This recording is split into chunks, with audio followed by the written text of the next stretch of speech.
Ei, i tu? Com la sents? És La Font al Món. Episodi 3. I tu? I la infantesa?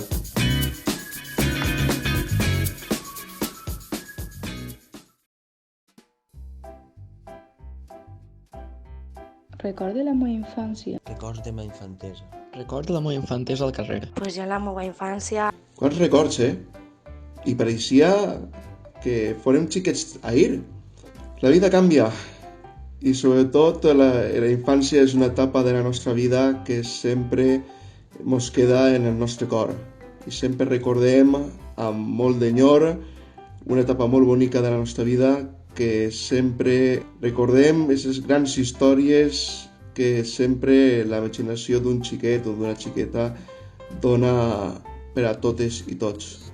A ningú se s'escapa que la primera etapa de la infantesa la passem en una guarderia, en l'educació infantil, on sempre recordem les cares somrients d'aquests nous companys o companyes de pupitre que vivim jocs junts, històries inolvidables i moments graciosos, com també aquests professors i professores que s'involucren en la vida de les persones, de futures persones que seran en el futur perquè puguen tindre el millor desenvolupament.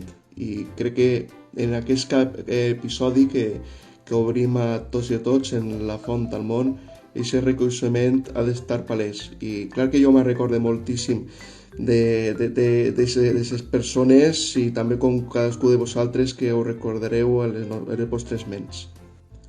Per pas dels anys vas creixent, cada vegada més major, te vas desenvolupant-te més i ja comences a eixir a llocs que abans eren desconeguts, de passar de casa a... Jo em vaig criar al carrer 9 d'Octubre, ací a la Font d'en Carròs. I quan dic al carrer 9 d'Octubre, és al carrer literalment. Les vesprades les passàvem al carrer jugant amb els amics i veïns del poble. Jugant a les meves amigues i amics en la placeta de l'Ajuntament. He jugat molt en la cava, en els meus cosins. Ser creatiu i sobretot tindre la imaginació per compartir amb els teus amics allò que podeu fer tots junts sempre doblement millor. I serà per jocs i per maneres que la gent del poble se localitza en el mateix lloc. I ahir tenim, per exemple, un dels exemples. Per sort vaig viure la meva infantesa a un carrer no massa transitat i on convivien xiquetes i xiquets d'edats molt diferents que no paràvem de jugar. Recordo inclús que muntàvem un xicotet festival de carrer, on fèiem teatre, pintàvem l'asfalt i muntàvem tendetes per a comprar tot el material que ens feia falta. Ens passàvem hores i hores jugant amb els amics. Jugàvem a jocs com l'escondite, entre molts altres. I als tazos, i a les caniques, i a moltes coses més. I qui no recorda quan realment en les nits d'estiu passeu interminables hores en el carrer amb mil idees, mil històries i sobretot compartir-les tots junts? I aquells estius, tots els dies, sopàvem al carrer i fins que no passava el camió de la basura no pujàvem a casa a descansar. A l'estiu, el que més m'agradava de tot era anar a la piscina, banyar-me al riu i anar a l'escola d'estiu, que era la mar de divertit, com deia aquella samarreta tan bonica. I ara dic jo, a què jugava la gent? De menut utilitzava molt la imaginació. Recorde que m'agradaven molt els Playmobils i muntava historietes amb ells. Era molt divertit.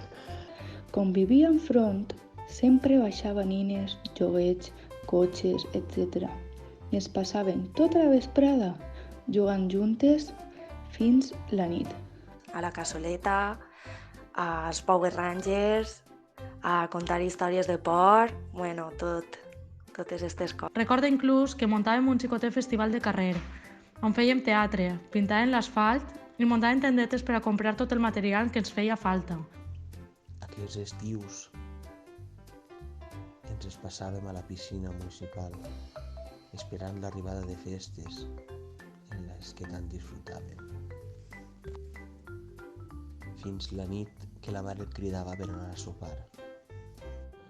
I després anem al llit i demà un altre dia per disfrutar. i quan mon tio mos donava 100 pessetes en aquella època, mos anàvem tots corrent a la plana i mos compràvem 1.000 paquetets i 1.000 xocolates. 1000 pesetes! Però què has dit?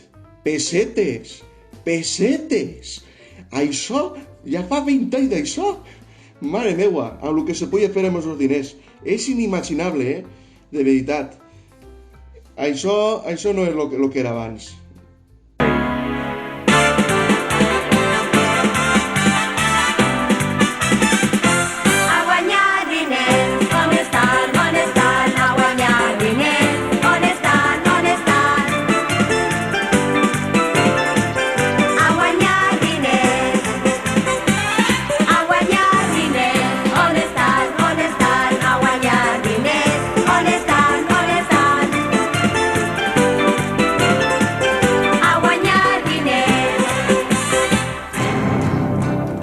Ara, en un euro, la veritat que poc podem comprar. I qui no recorda al Babalà? I qui no recorda a Montleón? I qui no recorda a Letizia Sabater? Hi ha tantes persones que al llarg de la nostra infància ens ha impactat, tant per a bé com per a mal, però que per a fi és la nostra infància. Recorde que no tenien televisió i anàvem al Patronat, al Casino de Pedro o a la Sòcia a veure Rintintín, vacaciones al mar, etc. És una cosa que forma part de nosaltres, el nostre punt primari de lo que realment som i per què som com som, encara que a cada fi la vida és un esdevenir de les coses, però en el fons som gràcies a aquestes persones que de xicotets hem estat junts i recordant, sobretot, allò que ens fa ser qui som. I res, hem passat 1.000 aventures allí. La nostra infància bàsicament va ser en la font i encara que ara estiguem junts, tots aquests records no es perdem i bueno, la font mos ha vist créixer i formarà part de nosaltres sempre. Això era la infància. A banda de jugar a altre tipus de jocs, com el sambori, la corda, i també jugar al pati al futbol i altres més coses que també recordareu. És innegable també quan se salta la corda uno comença a cantar i per mostrar el que aneu a escoltar. Una mona estaba tonta, ¿verdad que sí? Sí. La mandé a por tabaco y me trajo perejil, ¿verdad que sí? Sí. Hoja con hoja, clavel con clavel. Dime, niña, ¿a quién moja usted? Les coses ja no tornaran a ser com abans.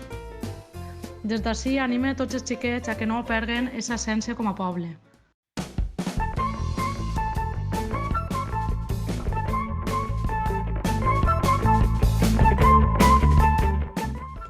Bé, amigues i amics, moltíssimes gràcies per haver-nos escoltat una vegada més així en la Font al Món, en aquest episodi dedicat a la infantesa.